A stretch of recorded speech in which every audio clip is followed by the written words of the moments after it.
Frid och shalom, välkommen till morgonsändningen här den 20/11 från Parousia mission. Här sitter Israel och smider planer hur man ska gå vidare i steg 2 i markoperationen. Och man kommer ju inte avslöja några hemligheter för oss, förstår man ju. Men jag kan säga det att Israel har ett starkt tryck på sig utifrån länderna här och man kommer aldrig att ge vika för det förstår vi ju. Ja, då har det ju kommit fram bevis här då. Daniel Hagari, han är amiral faktiskt. Han lägger fram de här bevisen då att gisslan fördes faktiskt hit till sjukhuset Shifa. Och här under finns ju de här tunnlarna som Israel håller på med. Och man hittar ju bara mer och mer bevis. Och nattens strider har ju varit kring det här indonesiska sjukhuset som man kallar det. Och vad ska man finna där då? Vi får se vad vi hittar. Good evening. For 5 days now, our forces are operating to expose terror infrastructure at the Shifa hospital. This evening, we've exposed initial findings from the ongoing operation. IDF forces and the Shin Bet have located in the hospital a vehicle of the Nukba force. This vehicle was part of the vehicles that penetrated Israel on the 7th of October and executed the terrible massacre. Next to that vehicle, we found a shaft, an underground shaft, well hidden in the same compound. In the past several days, we investigated and we exposed the terror tunnel under the hospital. We've shown this to the entire world. Our forces continue to investigate and expose the terror infrastructure that Hamas has been hiding. We are determined to expose the truth. At the same time, our forces continue the ground operation in other arenas in the north part of the Gaza Strip. Every ground operation that we're executing is followed with Israeli Air Force jets strikes in order to ensure the best possible conditions for our forces.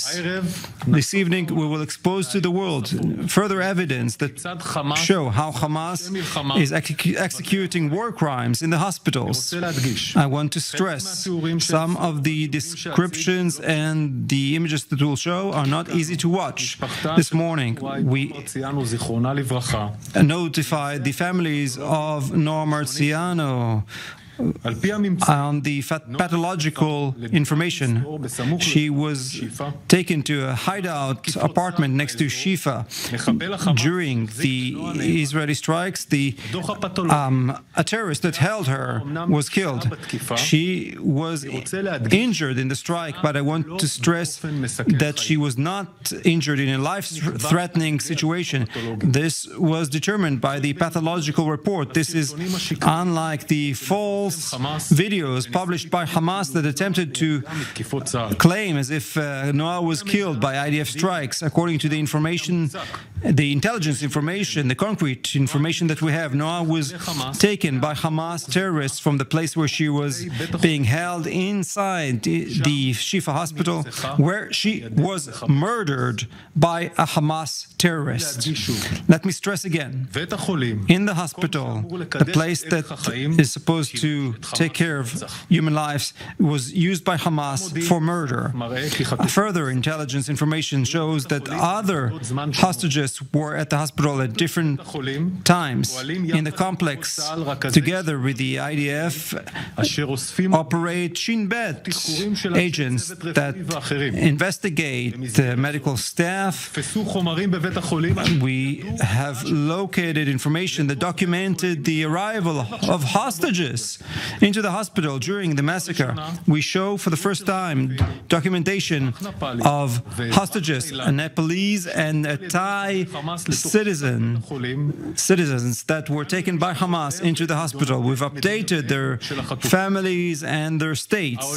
The world cannot say that it did not know what happens in the hospitals in Gaza, and the world must operate against the Hamas-ISIS war crime. Now we will show the findings in English.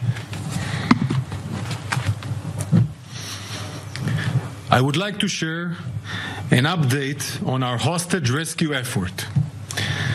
The sensitive information that I will be revealing now was shared with the Marziano family this morning.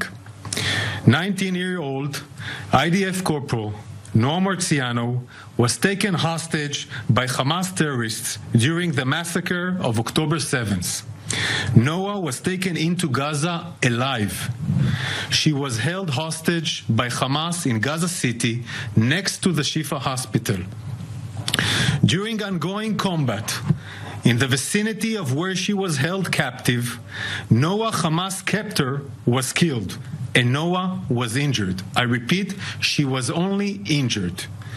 An independent pathological report has determined Noah's injuries were not life-threatening. I repeat, Noah's injuries were not life-threatening. What happened to Noah?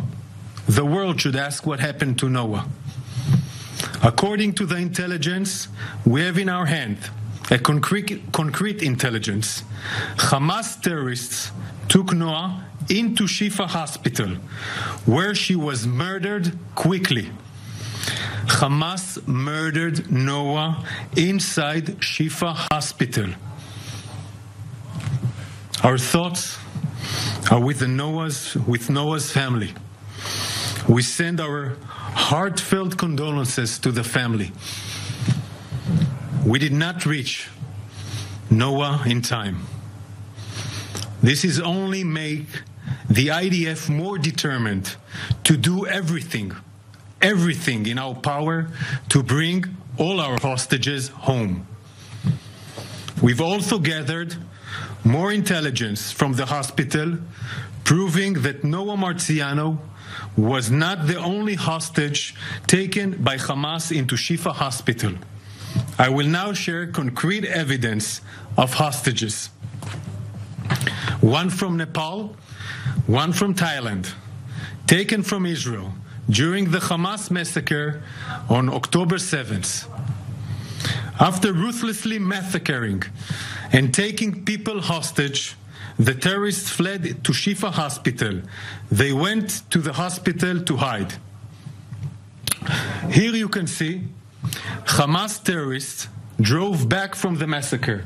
This is an Israeli military jeep they brought into the hospital. I want to repeat it just to make everybody understand. They're bringing an Israeli jeep, a military jeep, into the hospital compound, a place terrorists should not enter. They're entering with a military jeep. This is 1050, one of the Toyotas that used Hamas in the 7th of October are bringing hostages into the hospital. We have found this Toyota, a different one, with all the gear, a Nukhbe Toyota hidden in a garage inside the hospital. She was ready to go to the 7th of October massacre, like other Toyotas going back into the hospital, using the hospital as a terror base. Another jeep, another Israeli vehicle, military vehicle, entering into the Shifa hospital, using the Shifa hospital as a human shield shelter to Hamas terrorists, bringing military equipment to the vicinity of the hospital. Click. This is 7th of October, 10:55 a.m. The evidence I will share was sent by Israel to diplomatic channels to the countries of those civilians. Here you can see Hamas taking a hostage inside the vicinity. He even doesn't look need a treatment, but they're taking it inside the hospital. I will now share this video that shows the same hostage entering into the hospital with a gunman, terrorist, inside the hospital. This is the main entrance of the hospital. Click. This is at 10:55 a.m.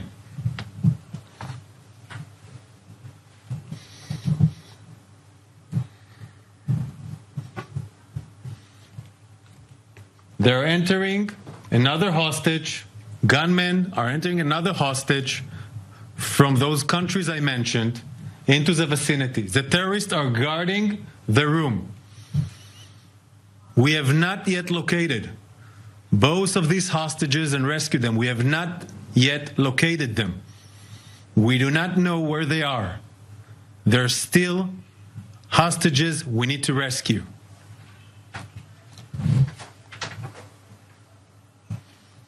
The Israel Defense Forces, the world must remember, Hamas is holding the elderly, men, women, children, babies, hostage. The Israel Defense Forces has a moral obligation to bring every one of our hostages home. We will not rest until we do. Hamas was hiding and murdering our hostages in Shifa Hospital. Hamas was building terror tunnels underneath Shifa Hospital. By now, the truth is clear. Hamas wages war from hospitals, wages terror from hospitals. Everyone who cares about the future of humanity must condemn Hamas. Ja, här ser vi ju Jönköping då. Det tillhör ju bibelbältet kan man säga här i Sverige. Och det är glädjande att vi har så många vänner där. Vi reste ju här några år och predikade i församlingarna. Och har varit i Värnamo Pingst flera gånger då på predikanternas resevecka här. Och här står man alltså upp för Israel och det glädjer ju våra hjärtan.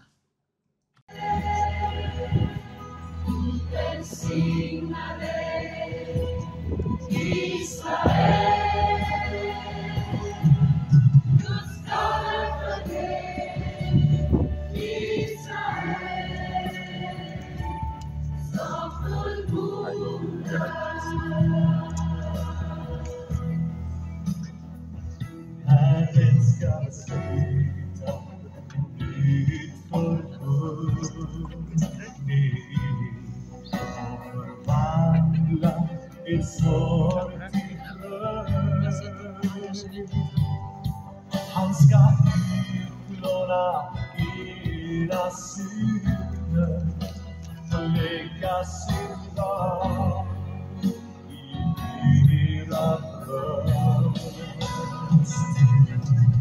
Välsigna dig, Israel.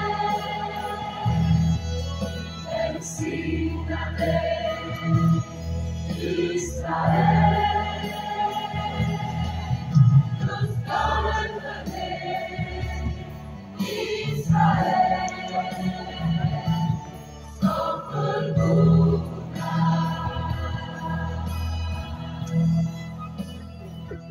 Ni ska se upp till det ni har sprungit och världen ska bli frälst och kungen träder in i Jerusalem med hela sitt folk.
Ja, det rapporteras ju här om fantastiska under som Israels Gud gör, och ledningen här har ju sett på bilder då hur 3 stycken tanks exploderar, och man var ju alltså beredd att berätta det här för, det är ju 12 i varje då, så 36 stycken soldater då skulle ju liksom då ha försvunnit då i de här explosionerna.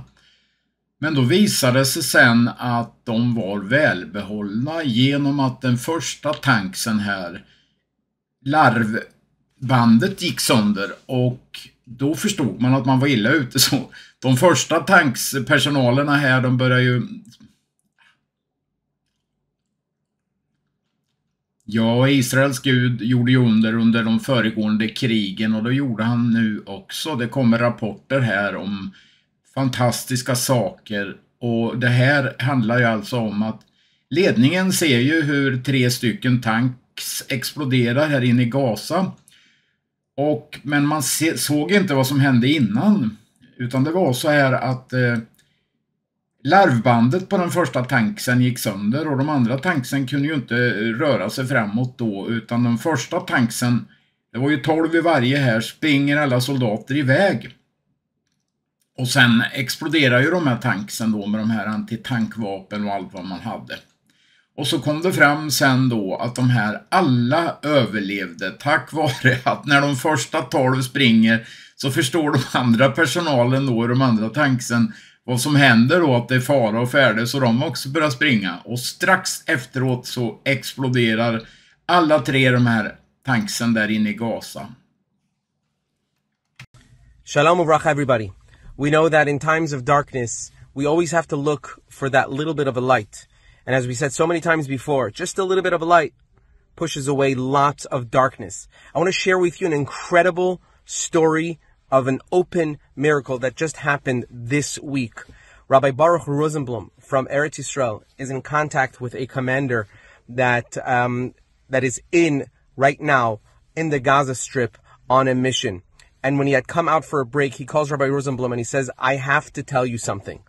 He says he walked into a situation room in the morning when all the commanders sit and discuss the next steps that they need to take in order to find hostages and in order to fight the terrorists. And he says when he walked in, he saw the entire group of commanders sitting there with their faces literally white, as if something horrible has just happened. And they were just rubbing their heads, and he gets confused and he asks them, what's going on? So they show him the video that was taken by a drone from up top, showing 3 Namer tanks. Namer tanks are tanks that transport soldiers. Each one fits 12 soldiers. They show these 3 Namer tanks, all 3 were bombed and on fire. To them, that meant, lo aleinu, 36 soldiers had just lost their lives. And they were all sitting there thinking, how did this happen? How did 3 tanks get hit at the same time? How are they going to give the news? Lo aleinu, we should never know. To the family members of 36 soldiers in one day. All of a sudden, he's like, as we're talking about how we're going to take the next steps, one of them gets a call. Gets a call from the other side. And it's one of the soldiers from one of the tank platoons. And right away, the commander asks, how are you calling me right now? He says, okay, listen, here's what happened. It's crazy. The rotator belt on our tank broke and it was malfunctioning. So we didn't want to be sitting ducks. We all, from that tank, we all jumped out of our tank. Now, without us noticing, the tank behind us saw us getting out, thought something is wrong, therefore jumped out of their tank as well. The following tank, the third one, did the same thing when they saw the second tank, everyone getting out, thought something might be wrong, and they all got out. As soon as we made it to safety, all 3 tanks were hit. And here's what the commander says to Rabbi Rosenblum. He says, Harav, this is the impact of all the prayers, all the mitzvot, all the tefillot of Am Yisrael. Please continue. The soldiers know that an open miracle happened for them today. And Hebreerbrevet 12:22. Nej, ni har kommit till Sions berg och den levande Gudens stad, det himmelska Jerusalem och till änglar i mångtusental, till en högtidsskara, en församling av förstfödda som har sina namn skrivna i himlen, till en domare som är allas Gud och till andarna hos de rättfärdiga som har nått fullkomningen. Ni har kommit till det nya förbundets medlare Jesus, Jeshua, och till det renande blodet som talar starkare än Abels blod. Se till att ni inte avvisar honom som talar, ty om inte det kunde komma undan som avvisar honom när han varnade dem här på jorden, hur mycket mindre ska då vi kunna det om vi vänder oss bort från honom som varnar oss från himlen? Den gången kom hans röst jorden att skaka, men nu har han lovat och sagt, än en gång ska jag komma, inte bara jorden utan också himlen och skaka. Ordet, än en gång, visar att det som skakar ska försvinna, eftersom det är skapat, för att det som inte kan skaka ska bestå. Då vi alltså får ett rike som inte kan skaka, låt oss vara tacksamma och tjäna Gud efter hans vilja med vördnad och fruktan, ty vår Gud är en förtärande eld. Vi tittar på ett slutligt klipp här där det verkligen skakar runt. Lägg märke till vilken explosion när man spränger en av de här tunnlarna här i Gaza. Ja, vi kommer nog titta på en tunnelsprängning av Israel i Gaza. Lägg noga märke till hur röken går. Du ser att det är flera tunnlar här som berörs av den här stora smällen.